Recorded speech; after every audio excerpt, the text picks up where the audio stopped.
Robert England here, a.k.a. Freddy Krueger, and you're listening to Toxic Radio.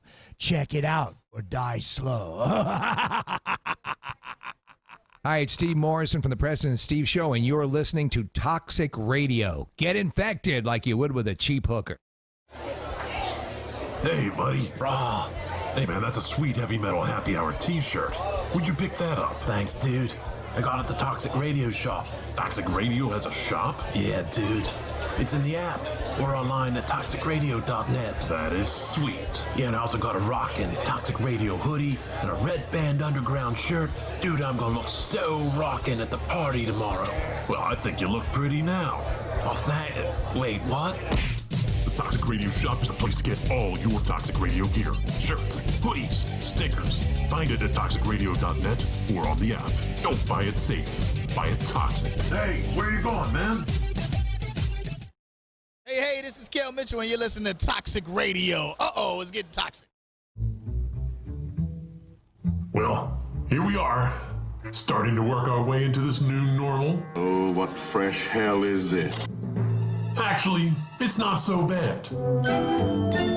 Coming out of our houses, social distancing, wearing masks.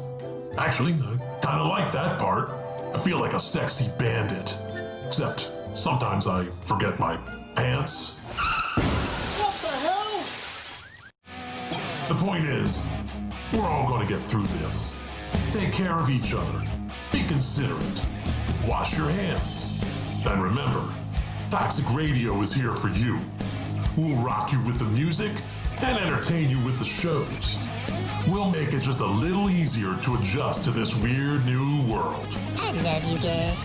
We're not going anywhere, and we appreciate you being along for the ride. Enjoy your pants. Oh yeah, you betcha. Remember, play life safe. Play your radio toxic.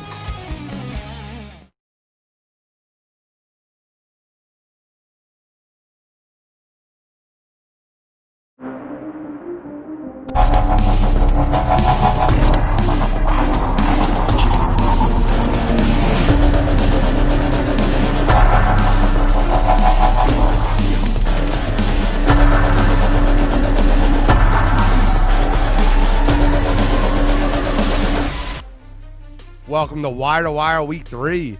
I'm your host, Gene Walzak. And to my right, we got the man, the myth, the legend, Shally, Bill Shallcross. Across from me, to my left, Kent State, Cleveland's own, Control Simpson. We got a great show lined up for you today. First show, we're going to be taking phone calls. We'll give out the phone lines in a little bit. But let's get started on MLB free agency. MLB free agency, Bill, it's a Bill topic. I'll start with you, my friend. I mean, it's going to be interesting. I think it's going to be a long, drawn out process this year. Owners are all going to wait, see what happens. You know, with spring training plans, if they're going to be able to play in front of fans next year, that's going to be a big determining factor on what teams spend money, how much money they can spend. I think there's a lot of big names. There's a lot of big names that are going to be available. This class started out beginning of the year not looking too exciting. With 2021, that's the year everybody's waiting for, with just the shortstop class alone and some of the big names. But this class has got a little bit deeper now. There's a lot of guys that were non-offered qualifying offers today. Pitching got a little bit deeper, mid-rotation guys. And then you got the $1 million question for the Phillies. Is, are we going to sign JT? That's a good segue. So JT Real Muto, I think the Phillies and them get it done. And I didn't think this 2 weeks ago. So I was very when we talked about Real Muto when we did the first show, I didn't think we had a shot to re-sign him. And I feel like that right now we are not out on the hunt. I think the Phillies are the leaders in the clubhouse right now. Control, your thoughts? It's interesting to see how everything is going to play out, especially with the money situation. I think that's really what it's going to come down to, especially with guys like JT. If New York feels like they can make a big push for him and the money's there, I mean, it's going to be hard to turn down like an offer like that. So with guys like JT and, the other big name free agents this year, it's going to come down to what teams are putting their money all in this year as opposed to the teams who are going to wait for next year for the shortstop guys that Bill mentioned earlier because, Lindor is going to be hot commodity next year. So it's going to be interesting to see who plays their cards this year and who waits till next year. So I have a list of like my top 5, and I'm sure you guys have a list of yours. And not necessarily the best 5 free agents, but the 5 that I feel like I have a good understanding of where I think they'll go and somewhat of a prediction. So I was thinking maybe we'll do like predictions or where do you think they'll land? Okay. And what do you think will end up happening? Let's start with JT. JT, I got him going. I mentioned it a little bit. I got him going to the Yankees. I just think they're going to make that offer. And Gary Sanchez really isn't the catcher he was never really a great defensive catcher. The Yankees this year, I think they're going to be disappointed with their outcome with the season. And I think they're going to try and make a big push for a guy that's going to be an instant bat to that lineup. I think he stays here. I think ultimately we get it done. I don't think JT's a New York guy, and I say that in in respect to, I don't think he wants to go there and play under that spotlight. I'm not saying that he can't handle it.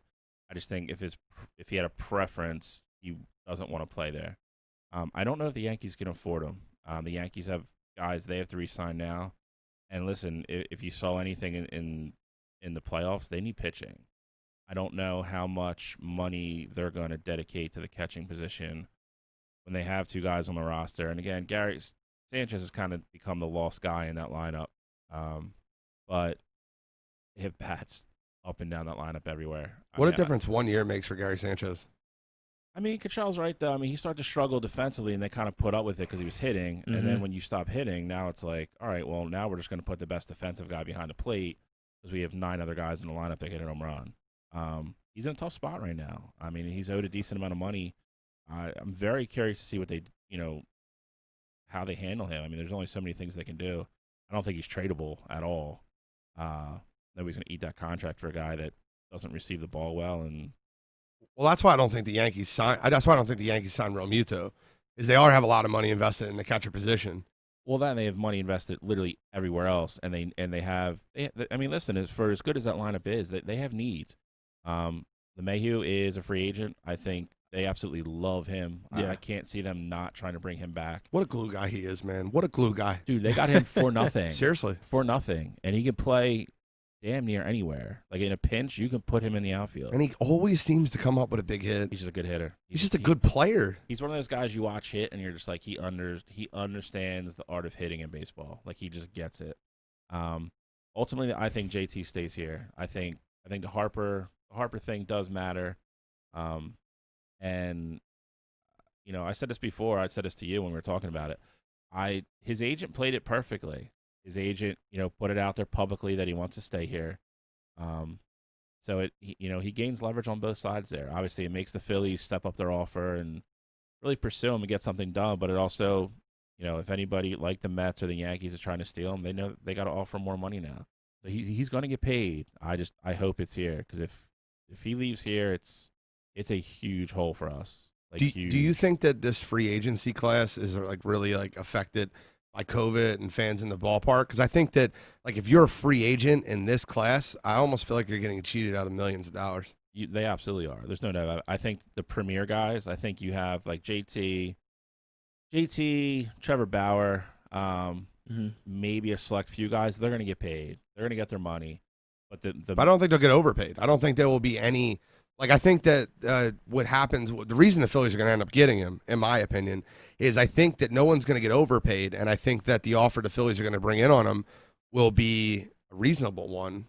That's been the trend for the last couple of years, though. The owners are trying to get contracts, for lack of a better term, under control. You guys like Bryce, Lindor's going to get paid. Those guys you can't include because they're going to get their money regardless. Right. But the middle class guys, yeah, they're not backing up the truck for those guys anymore. So speaking of the Phillies and their money management situation, if you re-sign JT, do you think there's enough money to go around to re-sign Didi? I was going to get into the whole shortstop situation with Didi.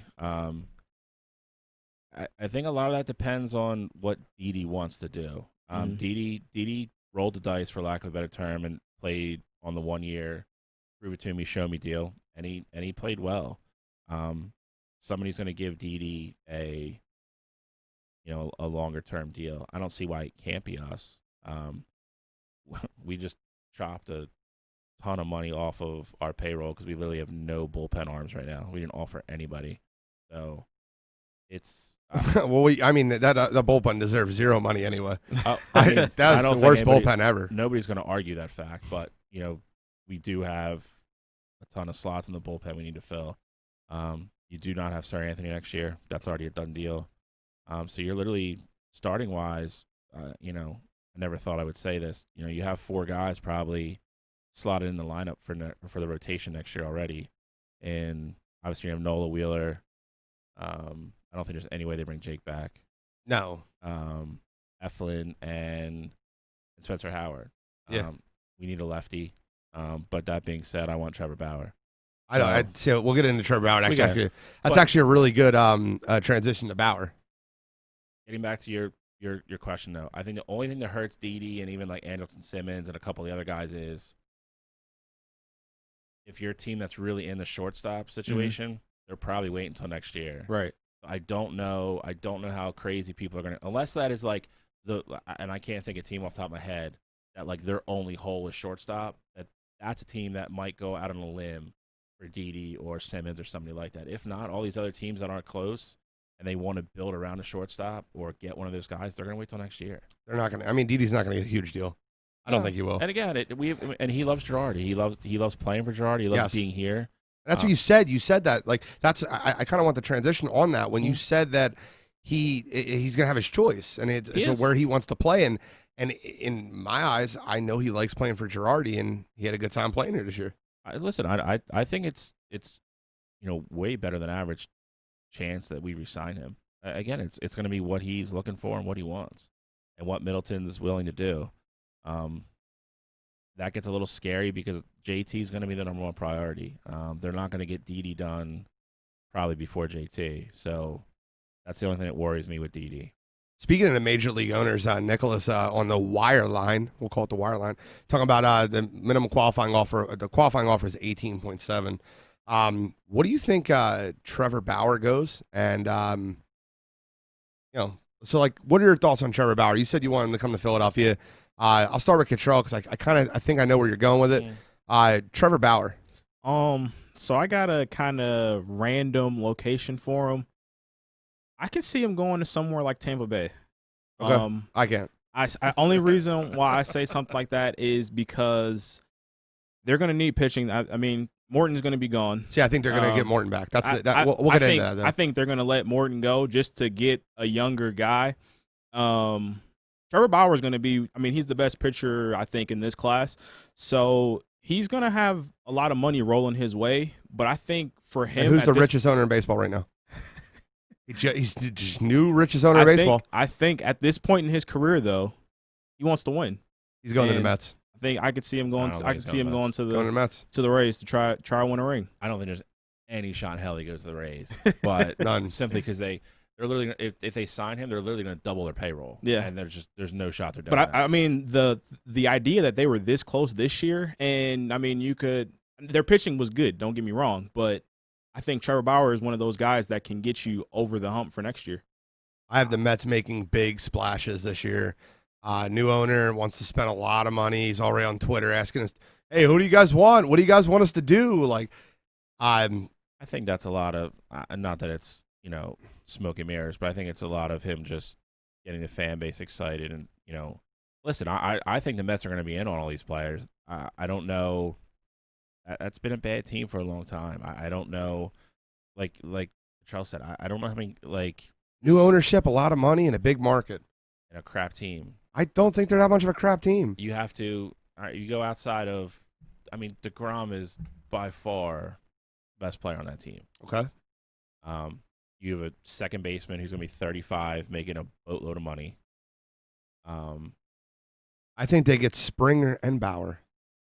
I think there's a chance they get Springer. Yeah, me too. Because they, from everything I've heard so far, Houston's going to try to keep Brantley because he's going to be cheaper, and they know they can't keep both of them.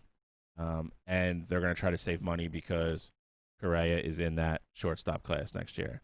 That's a free agent. So, I mean, that's going to be the number one priority next year. So I got Springer going to the Mets. I have Bauer going to the Mets. And, like Bauer, I think a wild card for Bauer that a lot of people, and I thought you were going to say this when you said a little bit weird destination, would be the Padres. I think the Padres have shown that they'll spend money, and they were in it all year. Mm-hmm. I would say they're 100% in play. I would say they're a top 5 team. I think we will be in on them. I really do. I don't think if you sign JT and you re-sign Didi that you're in on a 5th starting pitcher. I mean, he's not your 5, but my point being is you already have 4. I just don't think so. I think the Phillies have way too many needs, and listen, what can we do? I'll make it, like somewhat of a weird challenge if Bauer signs with the Phillies. But I think a big thing with Bauer though is fit. Okay. I mean, if you look at, some of the stuff he did at Cleveland before he left, he's very outspoken. Mm-hmm. It takes a certain type of team. And I'll tell you, he's not going to the Yankees. No. Oh, no. Him and Garrett Cole hate each other. And he's not going to the Astros. No. No. I think the Padres are in play, and I mentioned this last night. We were talking about it. My sleeper team to get him is the Angels. Okay. They need somebody at the top of that rotation. They love spending stupid money and then not getting anything out of it. Well, I mean, they've been better the last couple of years. I mean, they extended, the best player on the planet, and then they got him Rendon to hit behind him. They need pitching, though. Like, that is the glaring weakness. You have Pujols coming off after this year. Hamilton came off this year finally. So in the next 2 years alone, you have like $45 million coming off payroll. That's my sleeper team for Bauer. I think he would. I think he would. I don't want to say take pressure off Trout, but I think he would kind of be like the outspoken guy that would take some of the attention away from him. And Trout is not an attention guy by any means. Yeah, no, and he said that multiple times. I mean, it's literally the reason he didn't come here. Well, he had Harper to do that. It's not the reason he didn't come here. No, it is. He literally he gave an interview, dude. He literally said, he's like, I like being able to be myself out there. If I would have signed, if I would have tested free agency and signed with Philly, he's like, I'd never been able to relax there. It's just, and it's true. Like, I mean, you look how he gets hounded at Eagles games when he flies in for that. Now he's playing 162, 82 games here, but it's. He's a quiet guy, and I think it's in some aspect that might help him, and they're gonna have money to spend. They need to put a team around him and get him in the playoffs, because that organization is killing his legacy right now. So before we get into the next one, I'm going to open the wire lines for the first time. The number is 856-485-9565. That's 856-485-9565. The wire lines are open. We'll get into 2 more free agents for MLB, but what I want to talk about is when you call the show, I want you to have your most hated fictional sports villain. So everyone bring that to the table, and we're going to give ours in a minute. We're going to finish up MLB, but I wanted to get that line out there to everybody listening. It's 856-485-9565. We are not going to be able to take every single call on the show. So if you call in and we don't take you, please don't get offended. We really appreciate you. Share us on every social network you can. We're trying to get out there, and we will. And we're going to get as good as possible at being able to take calls on this line. But we're opening the lines today, and I think that's a first good step. I love the chemistry we have on the show. Let's get back to MLB free agency. What do you think about Marcell Ozuna? Petro? I think Atlanta's in a situation where they probably want to pay him, but I just don't know if it's feasible for him. I tend to agree. I just don't know if they need to keep him. Yeah. And I think that's where he gets hurt. I think with as young as that team is, not that he's old, but he's older than the core of that team. Not sure when Freeman's up, and it's got to be coming up soon, and that's going to be a big deal. I mean, just paid Acuna. Well, I already think he's not going back to Atlanta. My question was, where do you think he goes? I could start that if you want, but you guys. Go ahead. I think he goes to the Red Sox. I think the Red Sox are. I don't dislike it. Yeah, I think he goes to the Red Sox. That's. I'm not even going to give you any like crazy breakdown of why. I just have a weird feeling. I do. I just have a weird feeling he goes to the Red Sox. I think that Marcel. My only concern with him going there is he's not the best defensive player in the world, and that is not an easy ballpark to play outfield in at all. Actually, it's difficult. So I don't know about that, but I mean, I don't disagree with you as in they're going to have money and they need to do something. I mean, that fan base is not going to sit there playing. They hate playing second fiddle to the Yankees as it is, and Tampa Bay with all those young kids. I mean, second fiddle, they're like fourth fiddle in that division right now. They're not going anywhere, and Toronto's not far off with all those kids either. That's why I said fourth. I didn't say third. I do think Boston is going to make a lot of splashes in free agency this year. They sold Mookie Betts over to the Dodgers. But like you said, Boston's a city that they can't be down for long, especially right now when they are that third or fourth best team in that division. That can't happen over there. So I do see them making moves. I don't know if that's the necessarily fit for them, but I see them going more starting pitching. You got Chris Sale there. I think you're going to find another – they're going to try and get another guy. Like, I think they might be in play for Trevor Bauer as well. I see Boston making a lot of moves, but I just don't know if I can see him going there. I know you said you don't necessarily think that. It's just a hunch feeling. But yeah, it's just a feeling. I do think they spend a lot of money, though. Okay. I got Charlie Martin going back to the race. Anyone else? So Charlie Martin's all right. Even when he opted out, he said that he still wanted to re-sign there. He just didn't like the contract he was in. Yeah, I mean, he definitely outpitches his contract. So, I mean, I'm not surprised by the opt-out at all. No. I would say odds are he probably stays. He's another one, though. I mean, that's like I could see Boston being in on him. I could see Toronto trying to get him. He's gonna have a lot of suitors because he's not gonna be overly expensive, and he's a solid 3 or 4 guy. And he's got the resume. I mean, that dude's pitching a lot of big games. He's a great addition to anybody's staff. There's nobody's pitching staff really that would be above adding somebody like him.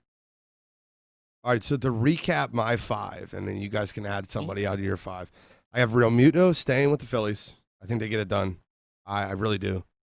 I got Springer and Bauer going to the New York Mets.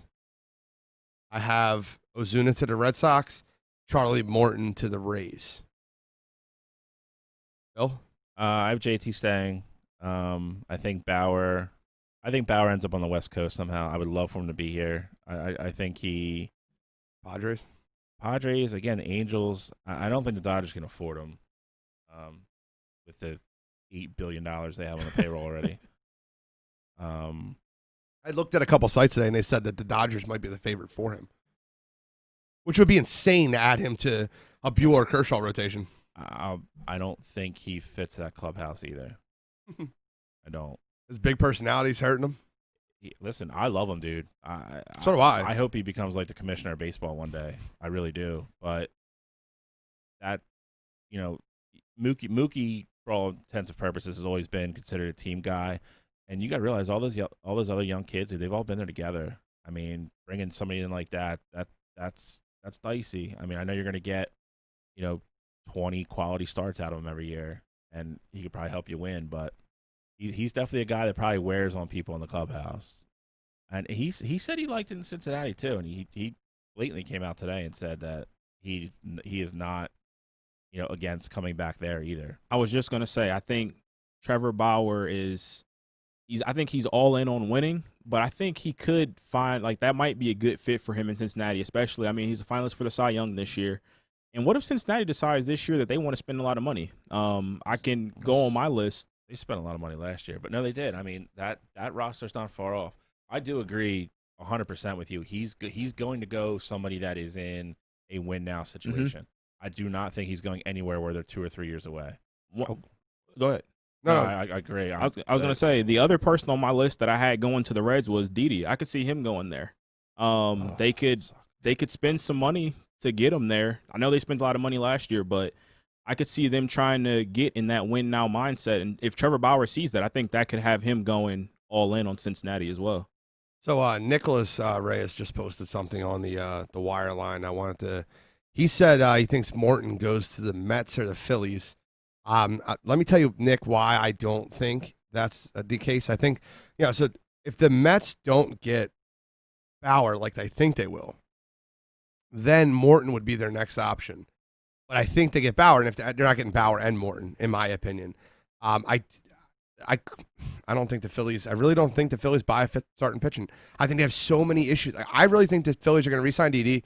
I think they're going to re-sign JT, and I think they're going to invest their money that they're going to into their bullpen. That's where I think they should invest it. I mean, we're done with Vinny V. I'm done with that crap. None of them are coming back. I know. So at this point, I think that I think Charlie Morton goes back to the Rays. I just want to comment on his post. I could see him going to the Mets, though. If they don't sign Bauer. If Bauer goes to – because I could see Bauer going to the Padres, and then the Mets going, oh, we got to sign somebody. You want to know the reason I don't think Bauer goes to the Mets is I don't think he's going to be okay being the third guy there. Why? DeGrom's going to be your one. That's fine. I mean, that's fine. And you're going to get Thor back at some point. No, but I don't. Why would he? Why would you care about being the third guy? He's a little bit. So if he goes to the Dodgers, same thing. Dodgers, he's no worse than the second starter. Well, okay, but Walker, Clayton, him, and Clayton's been there for years. So at the end of the day, he might not be their third best starter, but he might still be their third starter. He just has that kind of mentality. Like he wants to be the ace somewhere.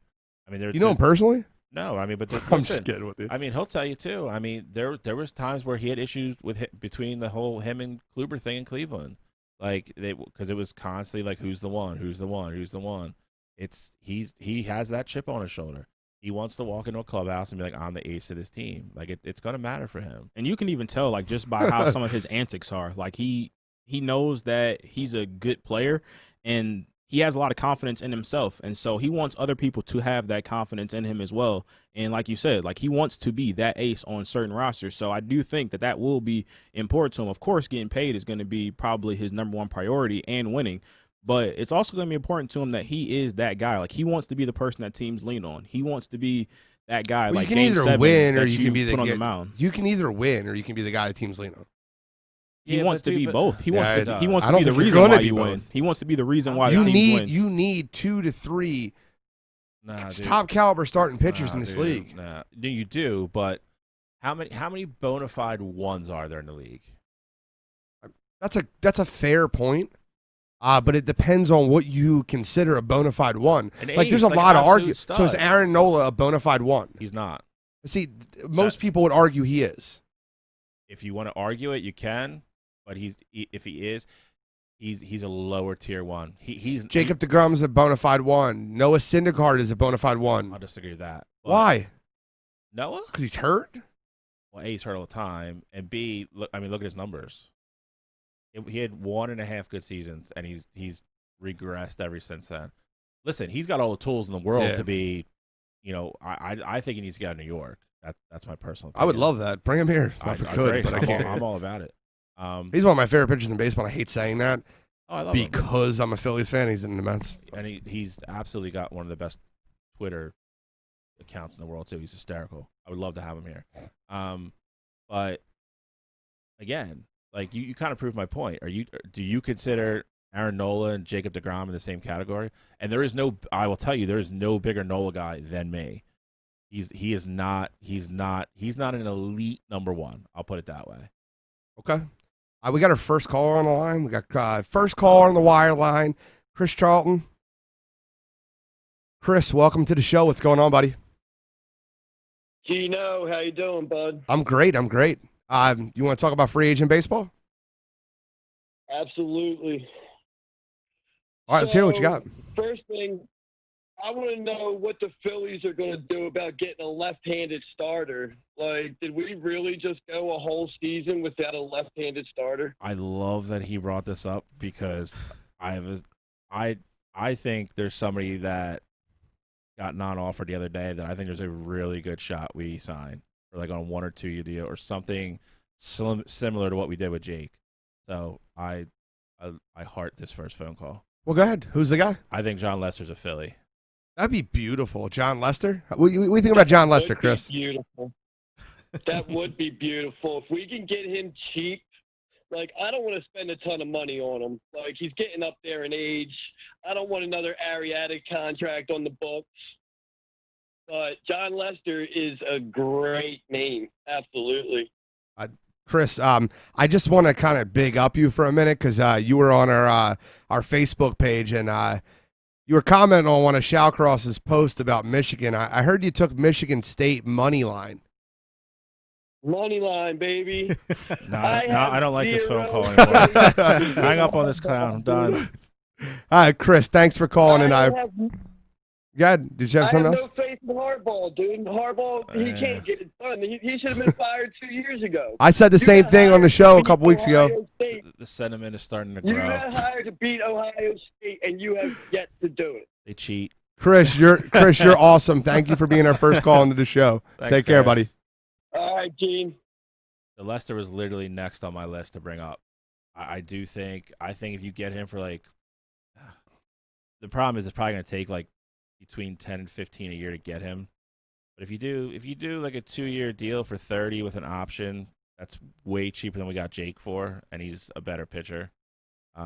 Slot him in a 3-hole behind Nolan Wheeler. Love it. Absolutely love it. And if you're going to a playoff series and you want to switch it up, you have no problem putting him between Nolan and Wheeler. Last baseball question I'm going to bring up. Bill Brancato or William Joseph on Facebook was on the wire line, and he asked, what do the Phillies do at shortstop if they don't sign Didi, and why is it Gene Segura? So we were talking about this earlier. 20 minutes ago, yeah. We were talking about this earlier, and if Gene Segura goes to shortstop, Scotty Jetpacks goes to 2 and Alex Bone plays 3. I don't like that. I really don't like Gene Segura as your everyday starting shortstop. I just don't. But you know, that's the option. That's the answer to your question. If they don't sign Didi, I don't see them going out and spending money on a shortstop. I just think they move Segura to short, Scotty Jetpacks goes to 2, Alex Bone goes to 3, and Reese is at 1. I know you don't like Reese. That's fine, but I'll give you one name. I am partial to this guy because I love him. I'm curious to see where Anderson Simmons ends up. Okay. I mean, if he's here, but I'm ecstatic. So if he's here over Didi, I would rather have Didi strictly offensively. His offense is going to outweigh his defense. Simmons is debatably still. But if they're the same cost, and Didi, like Simmons isn't going to cost as much. That's what I'm trying to tell you. He's going to be cheaper. I think he'll be around the same cost as Didi. No. You're just going by offensive numbers, not how many Simmons takes away defensively. People pay for dingers, bro. That's the way dingers. Dingers. That's the way it works. Speaking of dingers, they got blown out last night. Yeah, they did. Couldn't handle Shally on the bump. Nah. All right, so next topic, we're going to move into college football. I thought we were doing another thing first. What are we doing first? I mean, you said people to call in. We were doing villains. So, I didn't ask Chris for his, but let's do the villains now before we get into college football. I should ask Chris for his. That's my mistake, guys. You can rewind the tape and yell at me. But give me your famous, your most hated fictional sports villain. I had absolute fun doing this. I did too. I'm not gonna lie. So I did 5. 5? I did top 5. And I'm not kidding you, dude. I had a list at one point. Don't take everybody's away. I'm not taking everybody. They're gonna take everybody's. You're gonna give them all 5. Everybody's gonna have the same number 1. And if it's not, I have questions. So here's my top 5. We can debate. A man near and dear to my heart, Jack Parkman's number 5.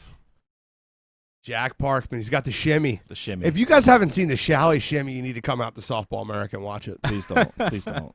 I got Judge Smells from Caddyshack, number 4. Okay. Number 3, I got Johnny Lawrence from Karate Kid. Jerk off. And then number 2, I put all together because it was I didn't want to list them singly, or single.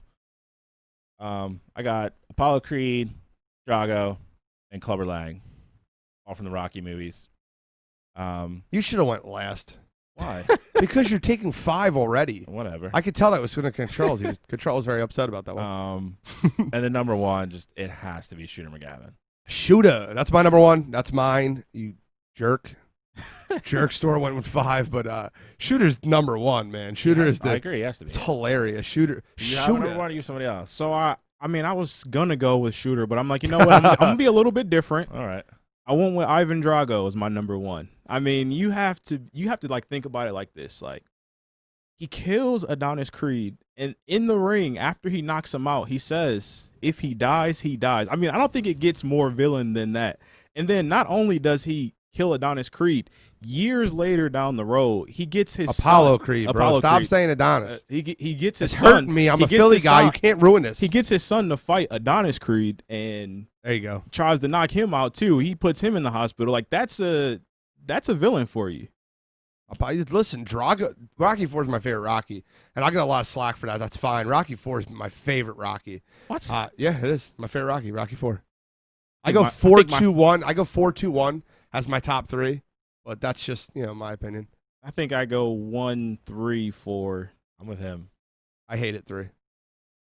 And number 5 with Tommy Marsh. 5 is terrible, getting but no respect. why are we talking about that? Why are we talking about that? It was a terrible one. Touch me, I'll sue. Shooter McGavin, man, the coach from Iceland. That's a great one, Nick. Dude, on he the was on wire my line. list. He was on my list. Nick Reyes is killing it on the wire line tonight. The coach from Iceland. Wolf Stenson was on my list. Trust me, he was one of my last cuts. That is awesome. That is fantastic. All right, well, let's get into college football now. We'll obviously keep the theme of your most hated fictional sports villain. But college football, let's do a little bit of a recap. After our show, we found out that Trevor Lawrence had COVID the next day.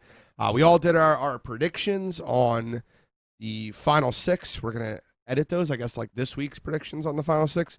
But also, we want to break down the game of the week, which will be Clemson versus Notre Dame. And, so we'll start off college football with the guy that hasn't lost a college football game. Head over there, Cottrell. Go ahead. All right, so my 6 actually remains exactly the same. I definitely thought Texas was going to beat Oklahoma State, put that on the record, and Sam Ehlinger got to get done. In my rankings, great pick, by the way. Great pick. Pick of the week. My ratings this week are going to go Alabama at 1, Ohio State at 2. Clemson goes down to 3 only because it's really question marks with Trevor Lawrence. We really have no idea what's going to happen with him. If they lose this game to Notre Dame, will they eventually get back in the mix later on in the season? I mean, there's just so many question marks there. My 4 stays the same with Cincinnati. I think they're going to be that one unbeaten outside of the Power 5 that finds their way into the college playoff. My 5 is going to be BYU. They're going to be another undefeated team. It's going to be hard to have them ahead of any other one-loss programs. I love it. And then 6, I got Oklahoma State. I think they're going to be a one-loss conference champion. Same thing I said last week. I don't see anyone else being ahead of Oklahoma State. Being so what you're basically saying is you're always right. Who from Notre Dame hurt you? Like, seriously. Like, you don't have the top 6. So we're talking about our predictions. So No, if I Clemson know. rolls them, even with So if DJ and Clemson beat them, that's my point. Listen. I hate Notre Dame. I don't want Notre Dame in the top 4. So in a perfect world, Notre Dame loses this weekend. My fear is they somehow pull that game off at home without Lawrence, and then what's going to happen is the doomsday scenario that me and you talked about. Well, if that happens, then everything is going to be out of whack anyway. I'm thinking of Notre Dame loses this game and they don't win a conference championship. That's why I don't have them in my top 6 down the road.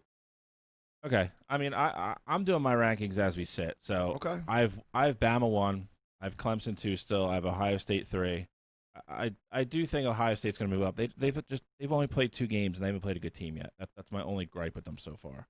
And I think to some degree, it's going to hurt them because I think they're a better team.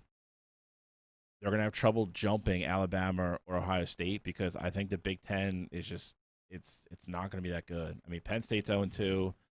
I mean, my guys are just I have no idea what they are yet. And Wisconsin may never play again. So I don't know what's going on. Yeah. It's an unfortunate situation in Wisconsin. It is, but it's killing them too because you can't keep postponing games and at the end of the year be 5-0 and be like, oh, well, put us in the college playoff. Like, and that's what we're like, we're getting towards. We're getting towards at this point. Yeah. So I go Bama, Clemson, Ohio State, and listen, dude. I mean, Notre Dame is they're 6-0. I mean, they have to be there. So you're going with your rankings right now, and that's obviously a very fair. I have. Yeah. That's 1-4 right now, Clemson and Notre Dame. That's what they're listed as. I have. What do I have? I have Georgia 5, and I have Cincinnati 6. Okay, so I'm going to give you my 6 predictions, though. Well, all right. I mean, did they change? Yes, mine changed a little bit. Okay. So I had Clemson 1. I have Clemson 3 now. I still think they go undefeated throughout the season, but I have them 3. I guess my only question for both of you is you're both dumping on them. They won. This is going to be the last game. They're not going to have Lawrence. So if they do win. So if they win 2 close games first of all, a game versus Boston College shouldn't be close with Lawrence or not. But if they win 2 close games, and I think they're going to win a field goal game this week versus Notre Dame, I think it's going to be a low-scoring game. I think DJ – I'll get into that Notre Dame-Clemson breakdown. I know we're going to break it down, I know, But if they win 2 close games, how do you not put Bama, who runs through the SEC, undefeated above them? I have Bama 1 now. But I didn't have Bama 1 last week before Trevor Lawrence because I thought they rolled the next 2 games. And if they roll versus Boston College and roll versus Notre Dame, they never lose that 1 spot.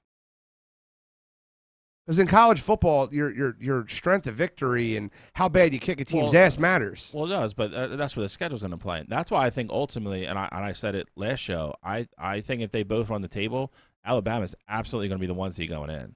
I don't think there's any way Clemson or Ohio State can catch them. Their schedule's just dramatically better. I think had Clemson stayed being as dominant as they were while Trevor Lawrence was playing, I think it would have been tough to have Bama jump Clemson just because they were in the championship game last year. Not that last year's rating should matter, but they still have Trevor Lawrence. They still have Travis Etienne, and they're playing a schedule that it's light. But if you're dominating every team and you go out there and dominate teams like Notre Dame, I think it's tough to not give them that number 1 rating. Alabama's dominating better teams.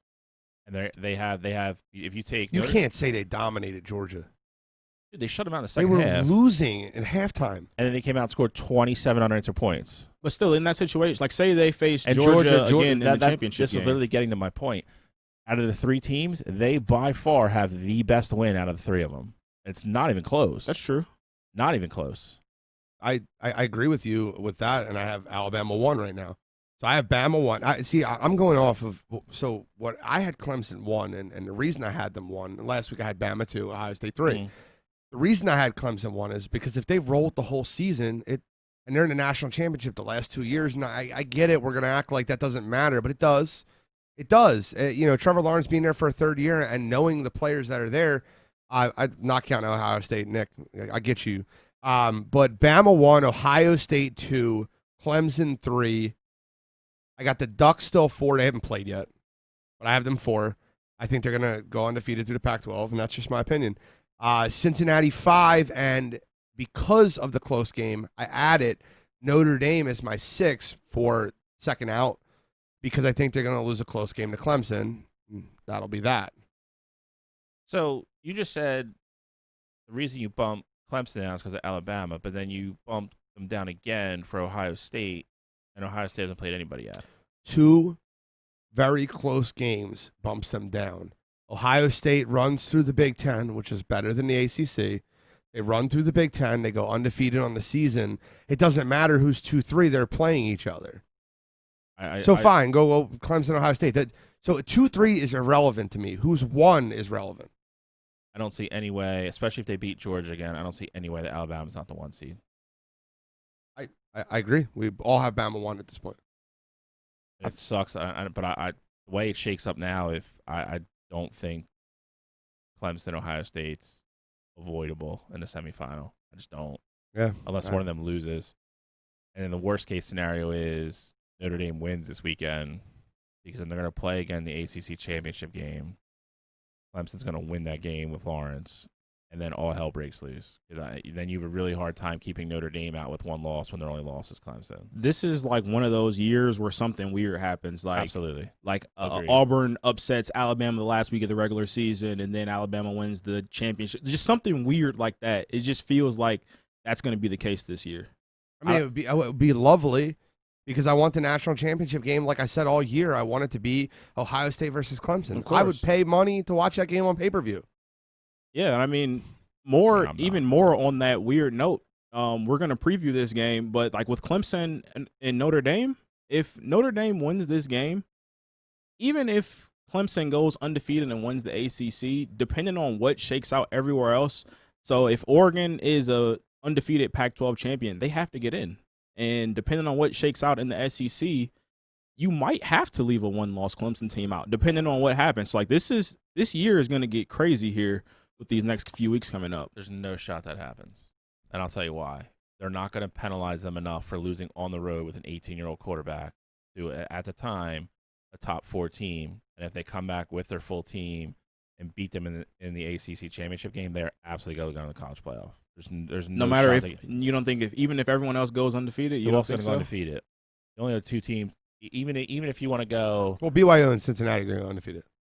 Well, I don't think. I think they're going to get in. But you said who else is going undefeated? Okay, I'm answering your question. But Clemson is definitely getting in with 1 loss over those teams. So let's break down that game then, because we just led right into it. Clemson, Notre Dame. How do you think the game goes, Bill? I think Clemson's going to win. I just hate Notre Dame. I hate Clemson. I think that defense is going to play better. Notre Dame's offense is not real explosive. The strength of their team by far is their defense. And I'm curious to see what Notre Dame looks like. I mean, again, I've, begrudgingly watched way more Notre Dame football than I would like to, but I do. And it's like the Eagles fans watch the Cowboys to hope they lose. Yeah, I mean, I get it. Louisville gave them everything they could handle. I had a 12-7 game at home. Mm-hmm. They're one of those teams that's like solid, but they're not. They don't have like Clemson, Ohio State, and Alabama all have that like 5th gear. Notre Dame doesn't have it, and you need that type of offense to win a game like that. I don't even know why I want to break down the game. You just literally said exactly what I thought of it. I think DJ plays a little worse because Notre Dame's defense is better. Yep. I think Clemson's defense plays a lot better because I just feel like they're going to show up to this game much better than they did last week. I think not having Lawrence and all that hectic that goes around the team, that matters. That matters during practice, during our starting quarterback, this could be our entire season. And then Boston College jumps on you? And I couldn't agree with you more because it's not like that happened like on a Sunday. Yeah, Thursday. It happened on Thursday. So you went from, they probably knew Wednesday, but yeah, Thursday. Right, but you're still 2 days out from the game. You're still 2 days from kick when you find out. And now you're taking DJ who's got that kid's not taking reps at practice. No. And now it's like, "Oh, you're starting Saturday." and dude, watching him, he's impressive. He's everything he was built to be. He's an absolute cannon for an arm. I dare say he throws the ball harder and better than Lawrence does. Just strictly speed wise. Okay. It's better than yeah, it's the wrong word. I think they get it done. I hope so. I don't know. I don't think they cover. I think it's a close game. I would say I think it's closer. I definitely think it's not as high scoring as the over under indicates. It's prime time. Listen, Notre Dame's gonna be ready. Again, they have a very good defense. What's the over under in that game? I want to say it's high 40s. I think it's 2017. That's what I had in my head before the game. I was something similar. I was 2017, 2013, 23-13, something like that.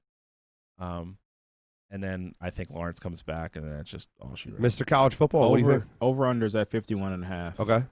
No shot it gets there. I don't think it gets there either. Clemson's going to rely heavily on Travis Etienne. I think this might be the game that could potentially put him in the lead for the Heisman this year.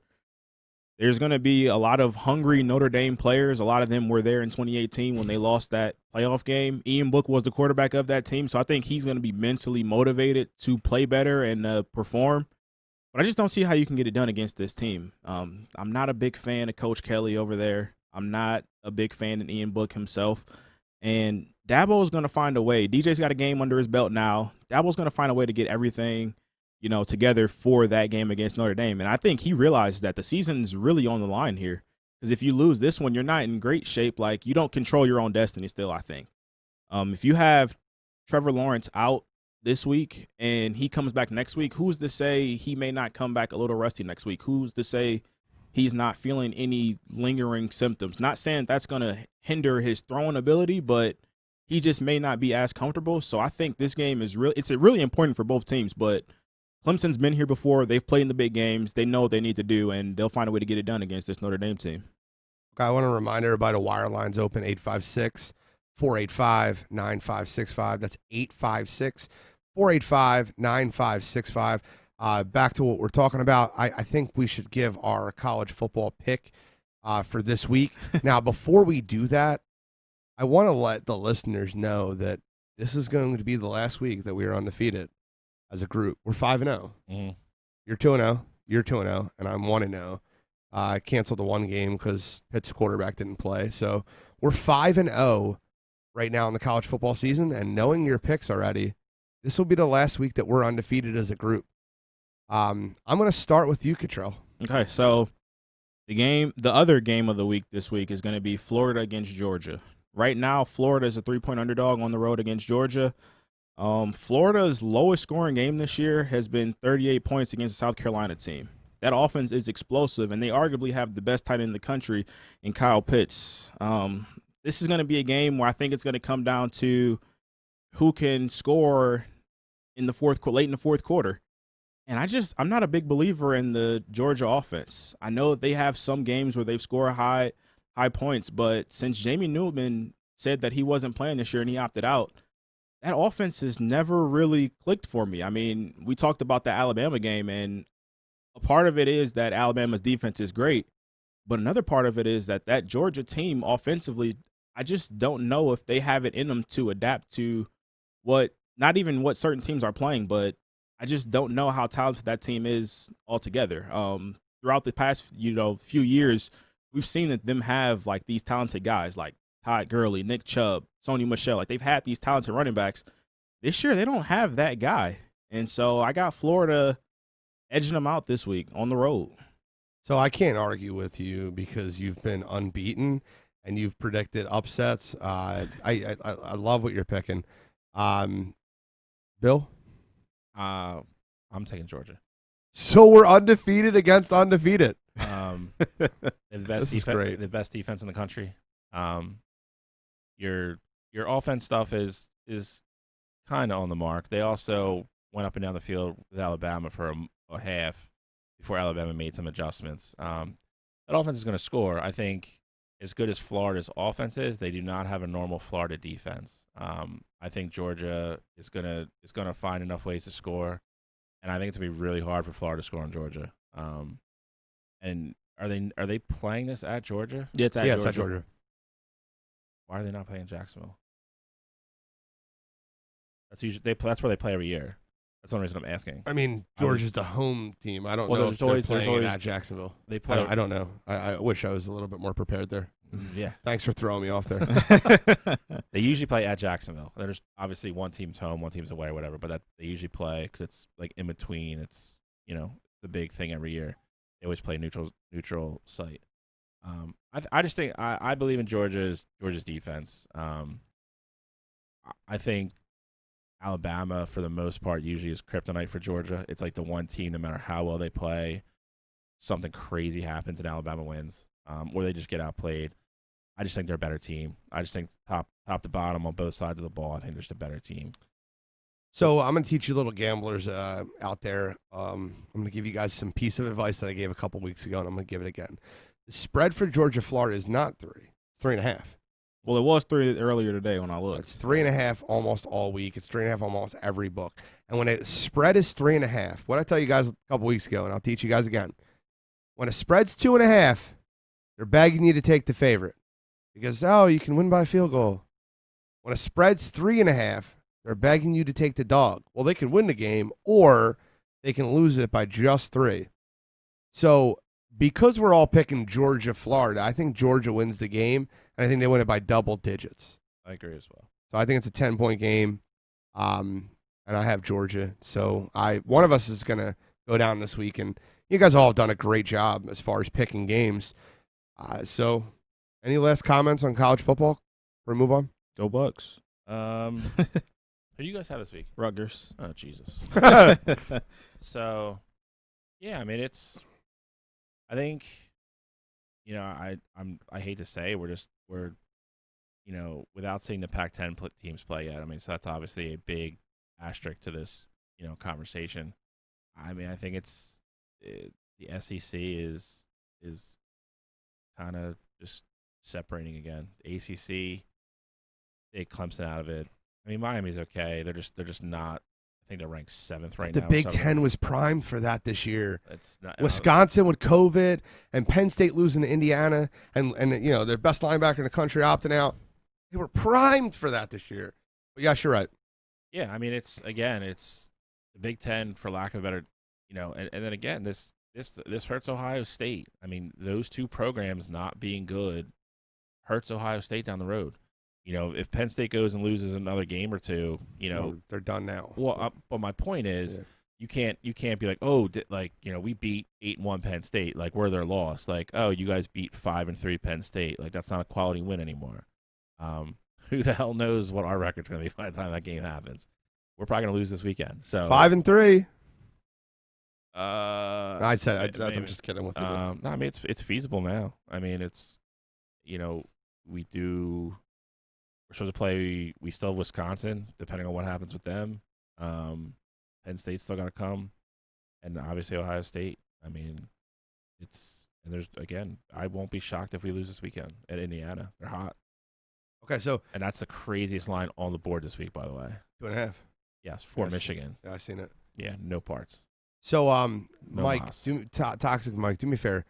Throw that studio line up again on the screen, because the topic that we're about to enter is Carson Wentz. And I cannot listen. I know there's a lot of guys listening at home right now, and they've been wanting to debate this. I've seen it on Facebook all week. Here's the line: 856-485-9565. There it is.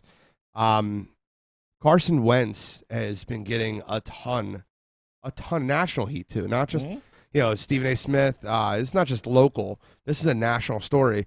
They were talking about him, that he doesn't get the same criticism that Donovan gets. I think that's absurd. I think Carson Wentz has been criticized so much for being the type of quarterback he is. And yes, there is the love affair with him, but there was also a love affair with some people that love Donovan no matter what he did. I hate Donovan McNabb. What? For the record, I hate Donovan McNabb, for the record. See? And there's a lot of people that hate Carson Wentz. I know Jeff Judge. I know Jeff Oswig.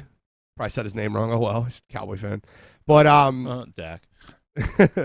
But my point being is, there's been a lot of people that want to talk about Carson Wentz, so I'm going to open the studio line up and invite you guys on the show to talk about it, because and come with your favorite fictional sports villain, your most hated fictional sports villain. But I want to be clear here. I have a very strong opinion about Carson Wentz, and as do I. So this is going to get like auto screen skip by caller. Let's give it a call. No, he hung up. So I'm waiting for it. That's why I'm waiting for that call. You brought up a great point for one of my points tonight about like the national opinion of how he plays and how he gets criticized versus other guys that get off the hook. So I found this the other day, and when I looked at it, I didn't know if it was real, and I looked it up, and it was. So I'm going to give you. Whoops. Bill's got stats. Look at him. Do. So I'm going to give you two stat lines. You tell me who's who here. Quarterback 1, last 3 games, 48 for 92, 52% completion percentage, 574 yards, 5 touchdowns, 3 interceptions, been sacked 8 times, 27 rushes for 176 yards, 1 touchdown, 3 fumbles, 2 were lost, 76 quarterback rating. Okay. Quarterback 2. 61 for 110, 55 completion percentage, 695 yards, 6 touchdowns, 3 interceptions, sacked 13 times, 16 rushes for 80 yards, 2 touchdowns, 3 fumbles, 3 lost fumbles, 81.4 rating. Okay. Who do you think the 2 quarterbacks are? Well, the one's Carson Wentz, right? One of them is Carson Wentz. Which one? Right. I think that's the second one. Correct. Okay. So the first one, I'm assuming it's a very good quarterback in the NFL. I think he's overrated, but most people laugh at me when I say that, but he's 1-0 so far. And You're talking about Aaron Rodgers? No. Okay. Well, yeah, rushing. I don't know why. Lamar Jackson. Yep. Yeah, I knew. So how is a quarterback of a 5-2 team that? Yeah, but Lamar Jackson's getting a lot of shit. To be fair. What do you mean? He's getting a lot of shit after the Pittsburgh game. He's not Carson Wentz level shit. Oh, I know. You're right.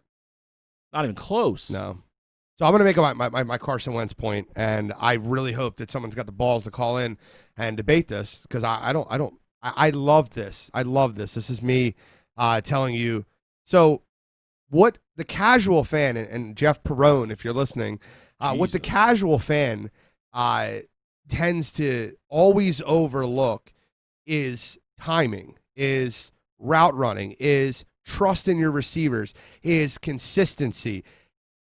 They look at a throw and they see it's offline, and that's what all they see. Carson Wentz, inaccurate throw, or Carson Wentz takes a fumble. What you don't notice is 100% blown coverages, 100% blown routes. When he's throwing the football, what route they're supposed to be running versus what route they run. I watch that constantly. You know, we talk about, so Carson Wentz played bad versus Dallas. I'm not going to try to defend that. He played a bad football game. Agreed. But we can pass blame on him for that entire game, or we can blame the entire team for a couple of the struggles in that game. That first fumble was dreadful. 100%. Rolled the wrong way.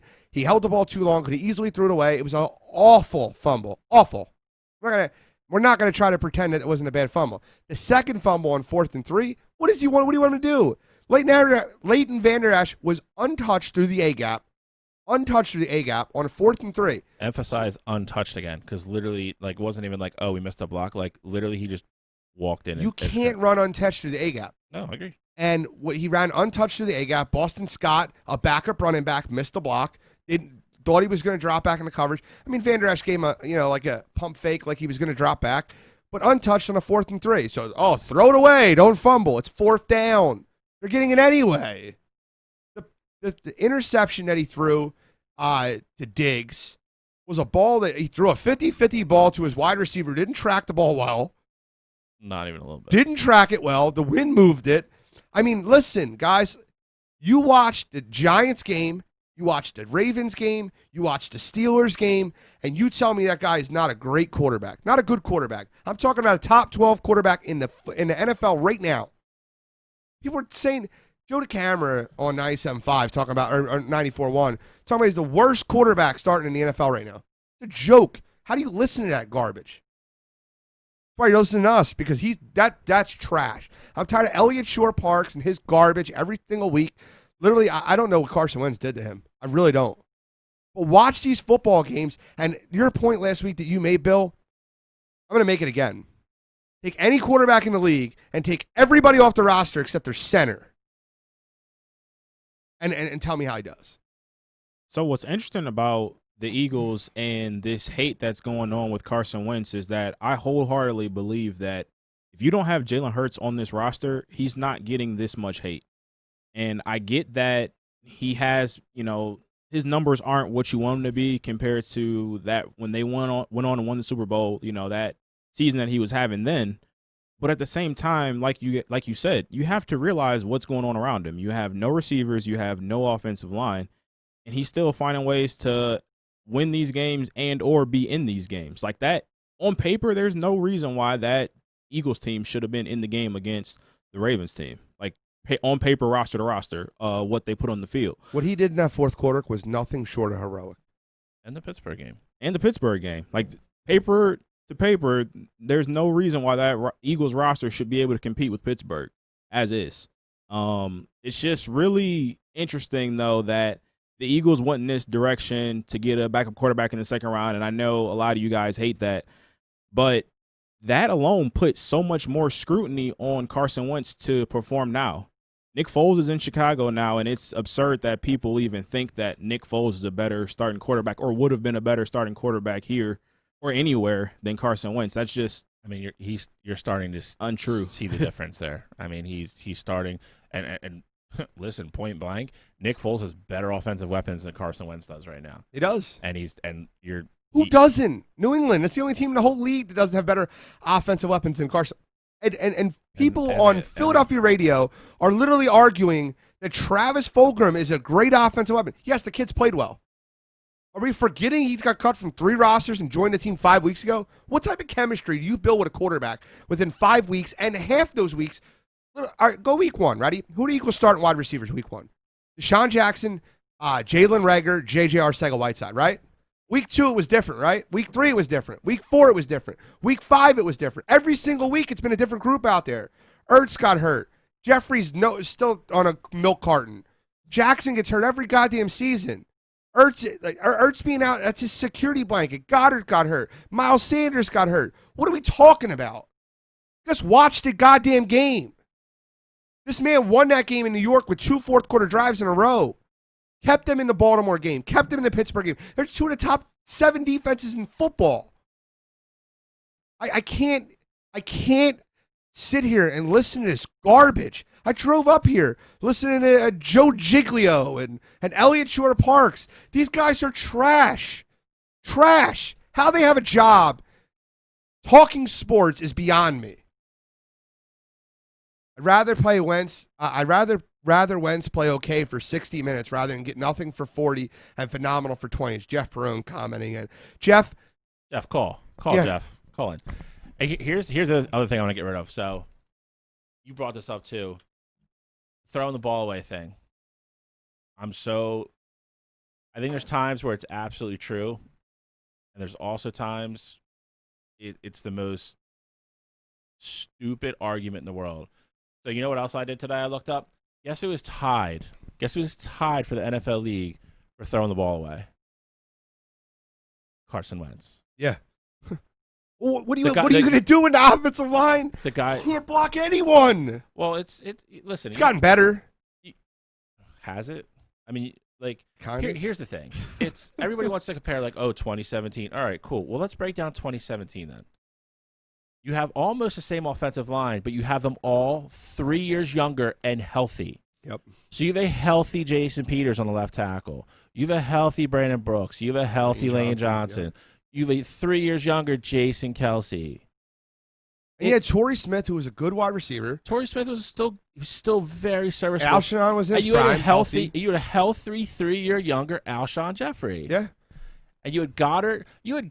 Who barely played because you had Ertz and you had Trey Burton. And then you had like 6 running backs that could run you the hell over on every play. Jai, LeGarrette Blount. I mean, that team, yeah. Clement had a great season that year. Clement was one of the reasons they won the damn game. It drives me nuts the hate that this man gets. You want him to play okay for 40 or bad okay for 60 minutes, then bad for 40. That's dumb. You know why it's dumb? Okay doesn't win you football games in the NFL. Yeah. Okay, especially with this roster. You know what? Don't give me okay Carson for if you want to take any quarterback okay for 40. But then you want the guy that shows up for the last 20 and makes amazing plays. He's one of the guys that can do that. Why do you like? It's no coincidence that all the great quarterbacks that have ever played in the league, look at their fourth quarter comebacks. They're all up there because when you need to drive, when you need to go score points, those guys get it done. So don't give me. Is Tom Brady the GOAT if he's an okay quarterback for 60 minutes? No, that's absurd. Yeah. He's great because when it's 24-24 with a minute, Tom Brady's putting fucking points on the board, and he wins games. So did Peyton Manning. So did John Elway. So did Brett Favre.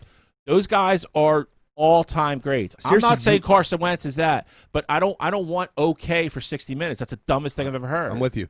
And to follow up on your point, if you look at, not before this season, obviously, Russell Wilson's playing out of his damn mind, but before this season, if you look at Russell Wilson's first 3 quarters for his entire career, I'm serious. His fourth quarter numbers are I know what absurd. You're saying. They mentioned it on the broadcast today. Yeah. Go ahead. I'll let you finish because it's your point. But Russell Wilson's first 3 quarters for his entire career outside this year have been brutally bad, like brutal. But his fourth quarter numbers are absurd, and he always finds a way to get it done.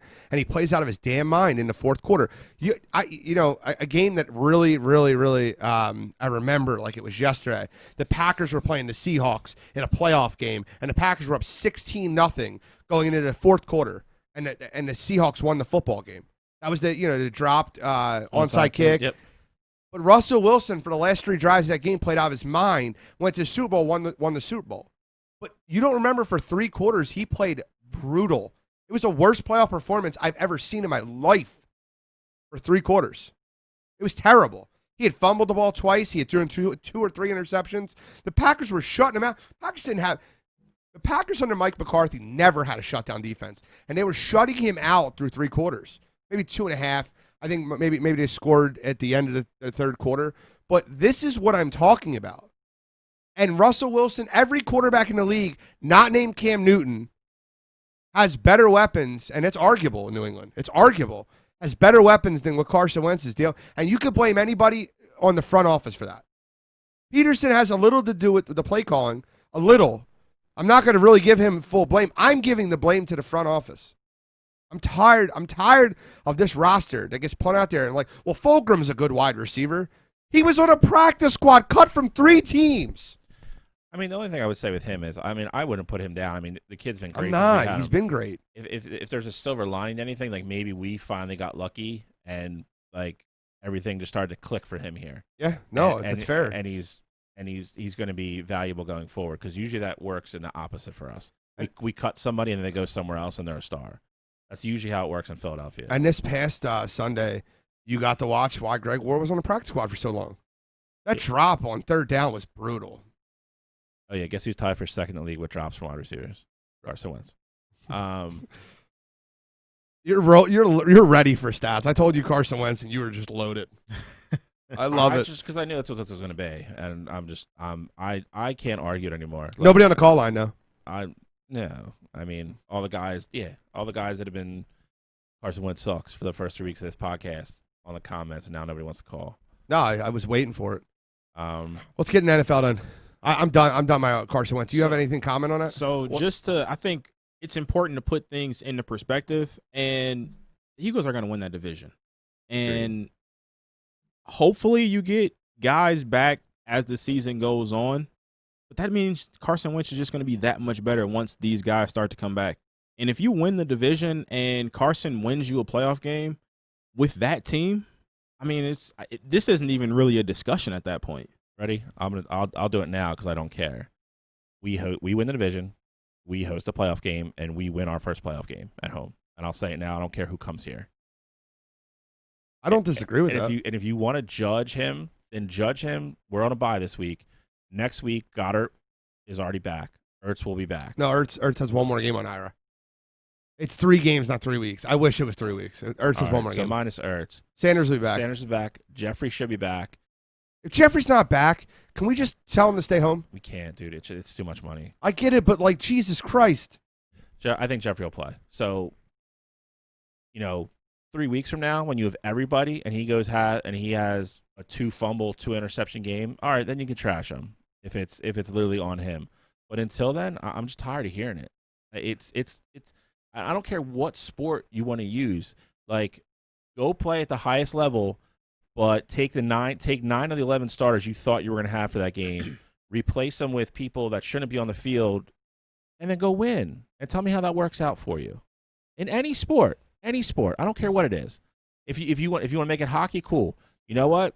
You get to keep your center and your goalie and the other 12 guys that play offense. Oh, we're switching them up to minor league guys. Let me know if you make the playoffs in the NHL. You're not. So real quick, I'm going to throw in a real quick comment for that.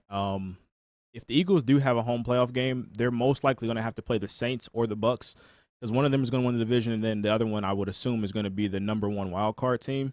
So I don't think they're gonna win that home playoff game. It's not going to be the Bucks because the Bucks are going to win that division. They're just better. I don't think the Saints will be the top wild card team either. I don't either. And that's a great segue because we're going to talk about the games of the week. I think they will. I mean, considering what they've done while all their weapons have been out, I think once they get them back, we're going to see that Saints team really improve here. Still have 3 losses after this week. I mean, yeah. So I mean, you're going to go. Eagles are going to win the East. I mean, assuming Green Bay is going to win the North. I guess your argument could be Chicago. No, I'd say Green Bay. Yeah, Green Bay. Seattle. Seattle's going to win the West. And, yeah, I mean, Seattle and Tampa Bay are 1 and 2 seeds, just depending on how it finishes. Right. So then I guess who are your 3 wild cards? Probably the Bears. Yeah, Chicago. And let me tell Rams you, I am so happy you said that. I want that game. So do I. I want that game to hear. And again, this isn't a personal thing. No. I want them here. I want the Wentz versus Foles. I want us to kick their dicks in the dirt, and I'm tired of fucking hearing Nick Foles after that. I'm done. I'm done with it. I'm with it. I'm with you. Carson Wentz was the goddamn MVP of the league with that team before he gets hurt. Tears his ACL, stays in, scores a touchdown, leaves. Nick Foles comes in with that roster, plays out of his mind. But he didn't. He played out of his mind for 2 football games. I mean, 2. He played out of his mind. He played terrible versus but Atlanta. This goes back to the same thing, though. Like, this goes back to, like, play good for 60 or play good for 40 or whatever. Like, the biggest game of his life, he played out of his mind. He did 2 games. You can't. Oh, he played out of his mind. 100%. I love Nick Foles. I hate having to argue against him. The game that mattered. Yeah, but 2 of them. Well, you know what's funny? Because if you go back and watch that Atlanta Falcons game, Atlanta literally looks like they look this year. They just tried to lose the game. The Falcons tried losing that game. It's unbelievable how bad they play. The Keanu Neal bounce off his knee ball that set us in field goal range literally was the interception thrown directly to him. Couldn't have been any worse. Yeah. You know the bounce off his knee ball? That was terrible. But before we get in the games. Yeah. Where do you have Wentz? I have 8th. I have 8th in the league. That's fine. That's exactly where I have him. See, that's the thing. I don't know. You probably in the top 10. I don't know if I have him 8. If he's not in the top 10, he's like right outside of like 11 or 12. I'd have to write some names down, but yeah, that's next show. Yeah, we'll do that. I want to get we got to get into our NFL picks, and we got to break down a lot of games. There's 3 games of the week this week. In my opinion, there's 3. Let's go. I'm going to start with all right, so if we're talking about the JV game of the week, 5-2 Colts, 5-2 Baltimore Ravens. I think that's another really, and that's a very telling spread, 2.5 spread. Yeah, for the Ravens, 2.5 favorites. It's an ugly spread for Baltimore. It's a Colts spread, man. That's a Colts spread. I think it's a low-scoring game. I think the Colts win that game. Yeah, I mean that's a very and you know, Lamar Jackson doesn't look the same. I'll stand here, and Bill was the only one right last week picking the Steelers, and literally exactly what he said. The Steelers' defense versus the Ravens' offense was the difference in the game. Got to give you credit there, bud. Lamar Jackson threw 3 balls almost directly to Steelers. That one interception to start the game was terrible, and it wasn't even the worst interception of the game. Correct. Listen, at some point, man, I mean, these coaches are too good. They have too many people that sit there and just watch film for 18 hours a day. Like, at some point, and again, Pittsburgh's a little bit of an outlier because their defense is just good. They make everybody look that way. But these defenses are going to catch up to him. Well, they did. It looks like they did. They did. I mean, it's the same thing. I remember and you guys remember this. The first year the Wildcat was in, Miami was the first team that run it, and nobody could stop it. And then the next year, everybody started running the Wildcat, and it didn't do anything. And then the year after that, nobody ran Wildcat anymore. These defenses and these coaches, they come up with schemes. They're too good. And I knew that's what Pittsburgh was going to do. Pittsburgh, you brought up the point. You're like, oh, their edge rushers are going to get 2 up the field, and then they really didn't. They really did what I thought they were going to do. They were going to make him feel uncomfortable enough, but not get upfield and kind of collapse the middle of the pocket, and then he has to throw the ball. And when he has to throw the ball 40 times a game, that team's not winning. He's not designed that. That is not what they want to do. No, even a little bit. And they played him great. I mean, I don't even know if they played him great. I think Lamar really. Lamar played very bad. He threw 2 interceptions that were. He did, but that's just so bad. But it's also them. I don't want to say baiting, but that's also him, them making him make those throws. I hear you. And he's not. He's not. Nobody's ever going to say Lamar Jackson's a precision thrower. He's just not. So I agree there. Lamar Jackson is a precision thrower, but he's a really good football player. And I think he's going to find a way to get things turned around. He's always going to be the best athlete on the field, in my opinion, because, I mean, with that speed, and he can throw the ball. Even coming out of Louisville, I always said that he's a quarterback. He's not going to be a running back. He's not going to be a receiver. He's a quarterback. He does have some little gimmicks in his throwing that causes him some issues, and I said that when he was coming out. But he's talented enough where I think he can get it turned around. Their rushing is going to be on point. They got J.K. Dobbins. They got Mark Ingram. and they got John Harbaugh coaching at the helm. He's going to find a way to make these adjustments. Of course, it's going to be tough beating Pittsburgh. Pittsburgh's playing great this year.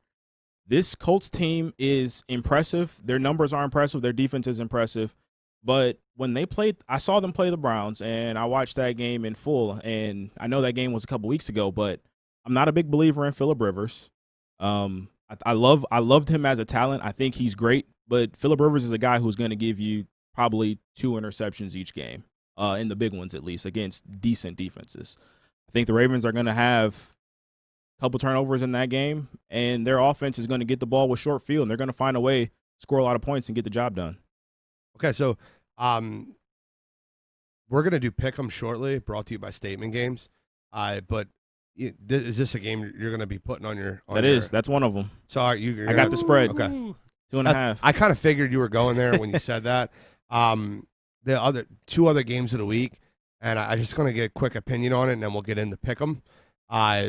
Game of the week, Seattle at Buffalo. How do you guys see? Because that's one of my games, and I'll get into that at the end. So every single time I make a pick with Seattle, I'm wrong about it. So I'm gonna try again this week. I like Russell Wilson. It's hard for me to pick against them.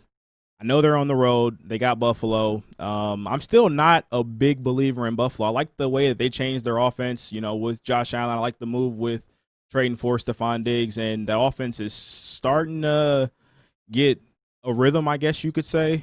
But Seattle's defense, they're not stopping anybody. Maybe they get Jamal Adams back this week. I think Seattle gets it done. Okay. What do you think about the game this week, that game? I think Seattle wins a very close game. I think a lot of what Cottrell said. Seattle's going to play a lot of bend, don't break defense. I don't think Buffalo's offense is explosive enough to really push Seattle to where they're scrambling to get back in the game. And Seattle's offense is just a different beast this year. It is. I mean, it's going to be different in Windy Orchard Park, though. I mean, listen, you get in this time of year, weather is always a factor up there. Obviously, those rainbow floats that Russell Wilson likes to throw, going to move a lot. It's supposed to be warm this weekend, dude. In Buffalo? It's supposed to be 70s here. I mean, I don't know what it's going to be up there. I don't think it's ever warm in Buffalo. But I mean, that could be true too. Russell Wilson did go to Wisconsin. He knows how to play in cold weather. Oh, yeah. Listen, that's fine. Last game of the week, and I'm going to break that game down when I do my pick 'em. Brady Breeze Part 2, Sunday Night Football, right? Sunday Night Football. That's going to be. This is easy for me. I think that's going to be a really good game. I think everybody's probably thinking Bucks right now. They seem like they're the hotter team. Saints have to perform at some point. I'm leaning towards have to perform at some point.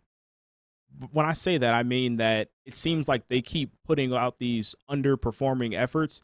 Like against the Bears, I wouldn't say they played good, but they found a way to win. The offense, it's clicking sometimes, and then at other times it's not. Like right now, Drew Brees is not throwing the ball downfield at all, like as much as we're used to seeing him like in the past stretch the field. It's funny how Drew Brees and the Saints don't look that great, and they're only missing one player. Funny how that works. Or they're missing 3 wide receivers this week. Or they're missing their best one. Yeah, who do you like in that game? I'm guessing Tampa. By your comments? I think the best thing for Tampa, believe it or not, was them squeaking out a win at New York on Monday night. It was a trap game for them. It was. It absolutely was. And Arians will have them ready to go. I think Tampa I think it might even be a double-digit game. They're getting Godwin back, and AB's going to make his debut. So Arians was on there today saying kind of tipped his hand a little bit.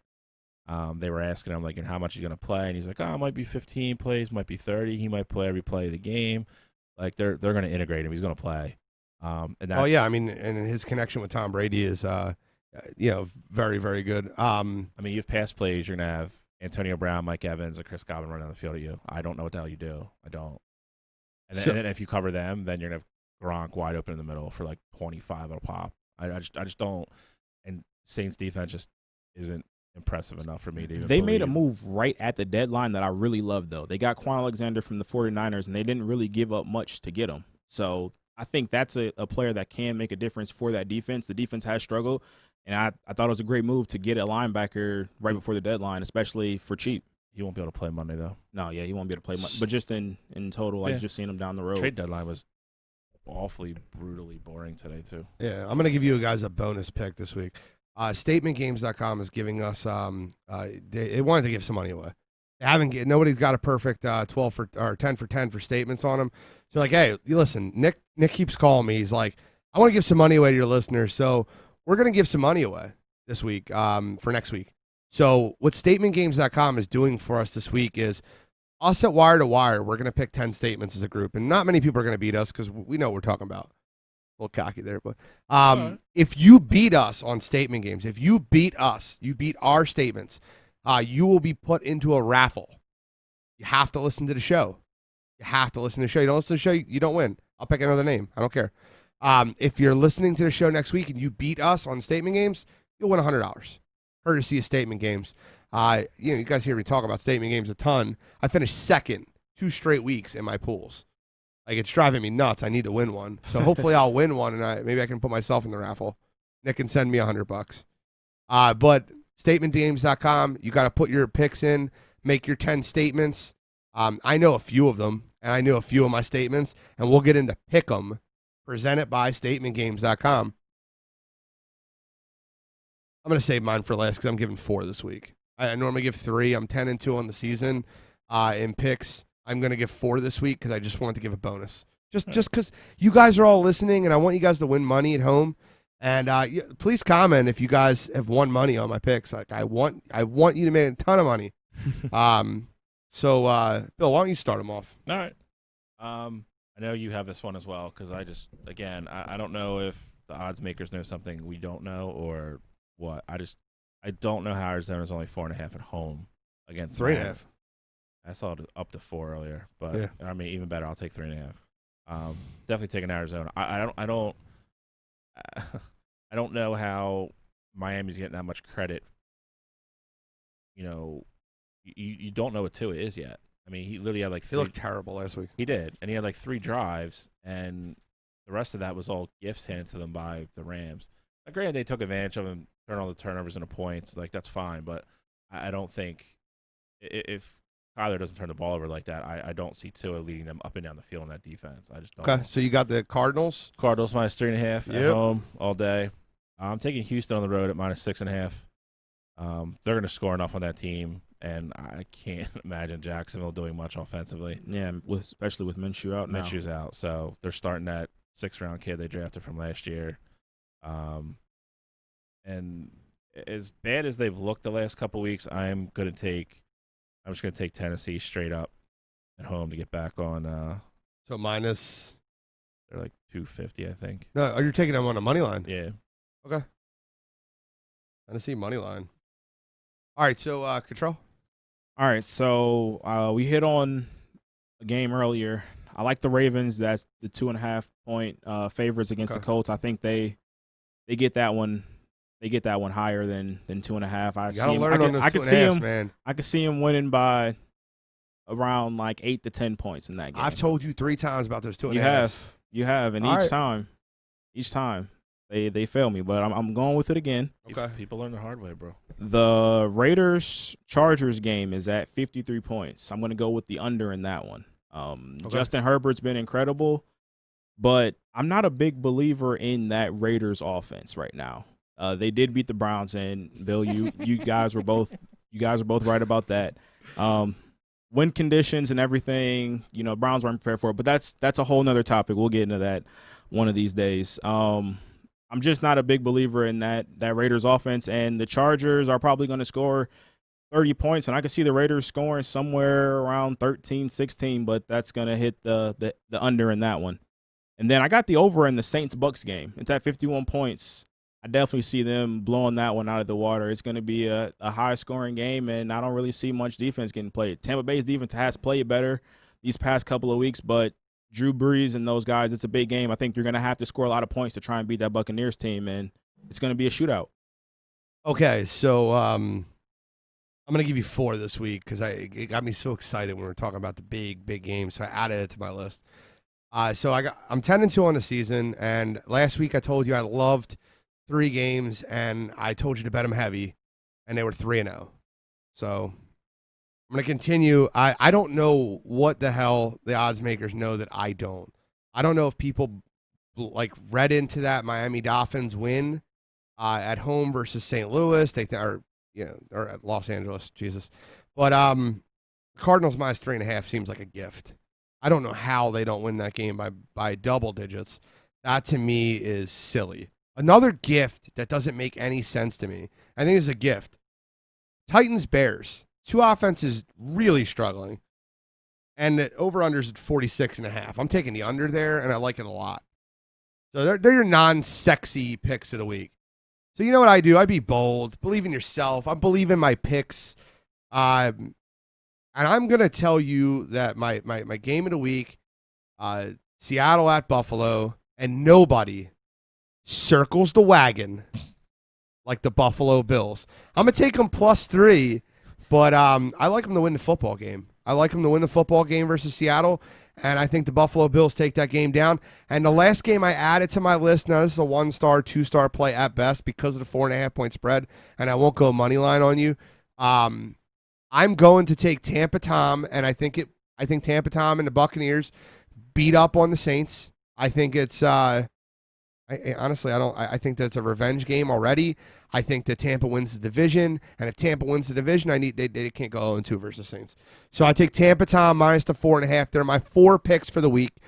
Are you taking Buffalo outright, or are you taking them with the points? Well, I'm taking them +3. Okay, so you're taking the spread. Okay. Yeah, I'm always going to take the spread. You just said you were like. But I think they're going to win the football game. So if I'm taking a team +3, I think they're going to win the football game. But I always want to take those points because gambling, it's your money. I don't want to lose your money, guys. I want you to win money. If you feel good enough about Buffalo to bet the money line, I think they're going to win the football game. But my pick is them +3. I'm not trying to get all cute on you guys. So my picks brought to you by Statement Games. Hopefully next week we're talking about a 14-2 record. I doubt it. I know I'm going to lose one this week. But hopefully we can continue the hot streak. We head into our last segment. Our last segment of the day. You've got to be kidding me. We changed it from "Are you kidding me?" to "You've got to be kidding me." Mike, you want to hit the soundbite for me? Come on, you got to be kidding me. I love it. Cottrell, you want to start us off with "You've got to be kidding me"? Yep. So I'm going to keep it with football. The Saints and Bears game last week, we saw Javon Wims, wide receiver for the Bears, go at Chauncey Gardner-Johnson. Now, CGJ is the same guy who got Michael Thomas suspended for a week, essentially, for calling him slant boy, and Michael Thomas reacted to it. It's true. I love it. I can't just imagine calling like the he's got to be the best shit talker in the league. I was right now. just gonna say it's tier 1. It's tier 1 talk. It has to be. It has to be. And it's not like he picked some rookie either. He's the second biggest guy on that team, and he's at practice like slant boy. That is hysterical when that all finally came out. Michael Thomas just cracked him. So he gets in Javon Wims' head, and who knows what exactly was said or done on the field, but so Gardner-Johnson gets in his head, and then they're forced to punt, or no, it's right after the Nick Foles interception. So he has to go to the sideline, wait for the Saints to get back on defense so that he can react to what CGJ did or said to him. So he waits a whole possession, and I was looking at it on Twitter. I watched the whole thread. It was 11 minutes in real time where he's just sitting on the sideline plotting. His first play back on the field together. It was a run play. The play's not going anywhere near them. He has Janoris Jenkins guarding him. He blocks him. The play is over. He runs over to CGJ, gets his attention, taps him on the helmet, looks at him, then punches him in the helmet twice. And after the first one, CGJ is looking at him like, what's going on? And then the second one, Janoris Jenkins jumps on top of him. And the NFL suspended him for 2 games. But it's like, come on, man. You're going to get suspended. You got to be kidding me. You got to be kidding me with that, man. Great work, Toxic Mike. Thank you. That's what I wanted you to do there. I've watched it no less than 20 times. Oh, it's amazing. It just that might be the "You got to be kidding me" of the year right now. It might be. That's great. All right, so mine is, and I know we've talked about this on other shows, but this is pretty appalling. I don't know if anybody watched the East Carolina-Tulsa football game last week. This is maybe the most poorly officiated last 2 minutes of a college football game in the history of NCAA football. So East Carolina is a heavy underdog on the road to Tulsa. Up 30-27, I believe, with roughly like a minute 50 to go when Tulsa gets the ball back. Tulsa's on a 4th down. Speaking of slants, there's like little dig in route. Questionable call, but the referee that throws the flag was literally 30 yards away. Not the side judge, not the umpire, the back judge from 30 yards away. Then it gets better. After that, you have a Tulsa running back that goes off tackle, fumbles the ball. On the way down, kind of grabs it, then fumbles it again. East Carolina recovers the ball. Game should be over. They go to replay. Overturn it, and give the ball back to Tulsa. They say he had possession when he was down before he lost the ball again. Not even done. 2 plays later, 20-yard pass play down the field. Clearly on replay. The ball is dragging on the ground. Like, no doubt about it. They challenge that. They go to replay. They uphold their call on the field. What happens 2 plays later? Tulsa scores on a run play with like 30 seconds to go to win the game. It is unbelievable to me that officiating can be that bad when you have the access to the technology that they have. This isn't 1972 where everything was done by did you guys see it? What did you say? You guys are staring at it from 9 different camera angles and got 3 calls wrong. I feel terrible for those kids. Those kids lost the game. I hope East Carolina wins out and they become bowl eligible, because if they don't become bowl eligible because of that game, it is tragic. Like, tragic. And on top of that, it's one of the craziest bad beat backdoor covers ever. Ever. Come on, you gotta be kidding me. So you guys, so last week, I'm gonna take the cake. I definitely wore the crown for the best. You got to be kidding me with the Cowboys. This week, you guys kicked my ass. Way better. You've got to be kidding me. Mine this week is going to be Cam Newton. Cam Newton, just after a dreadful game where he gets benched, turns the ball over 3 times, looks disinterested. He's got a rivalry game against Buffalo, and to New England's credit, Bill Belichick had that team ready, and they were playing great football. And Cam Newton drives the team, and finally he's starting to get something rolling. In the field goal range, looking for the game-winning touchdown. They're at minimum in field goal range to tie the game. And he scrambles on a play. He's holding the ball with one hand like a loaf of bread, like Randall Cunningham, a la Randall Cunningham, holding it like a loaf of bread. Gets barely tapped on his arm, fumbles, loses the football game, and loses any chance of the New England Patriots of being a playoff football team this year.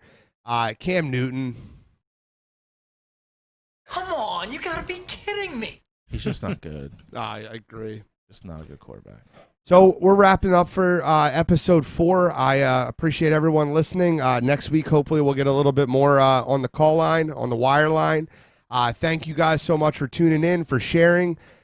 Anybody have any final comments before we sign out? All right, this is Wire to Wire, episode 4. We're out.